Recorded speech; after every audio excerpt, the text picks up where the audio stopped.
Էրդողանի գիրքը գրկող անձնավորություն է, գիրք, որը ամբողջությամբ հակահայկականության, ամբողջությամբ հայերին այս տարածաշրջանից վերացնելու, հանելու, կոտորելու, իրենց գոյությունը նսեմացնելու մասին է։ Շփիթն էլ դեմքին շատ լայն։ Ինչ այդպես է, խոնարհումն էլ տեղում Ալիևի եւ Էրդողանի համար թուրքական տանը ընդ որում։ Այդ ինչ մի անհրաժեշտություն էր թուրքական տուն ոտք դնելը։ Դե իր բաղձալի երազանքը դա է, էլի իր տերերի տուն մտնելը, իր կուրատորների տուն մտնելը։ Ինքը շատ լավ գիտի 18-ին ինչպես է կարողացել այստեղ իշխանություն զավթել եւ շատ լավ գիտի թե հիմա ոնց է մնում իշխանության։ Այո,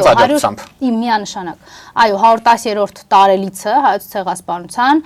պետության կողմից տոտալ անտարբերության էր մատնված, տոտալ։ Եվ հայ ժողովրդի բարեկամները դրսում շատ ավելի շատ խոսեցին, դատապարտեցին, միացան մեր վշտին ու ցավակցությանը, քան այսօր պաշտոնական Երևան կոչվող։ Իրենք ամեն ինչ արեցին, որպեսզի անտեսվի 110-րդ տարելիցը։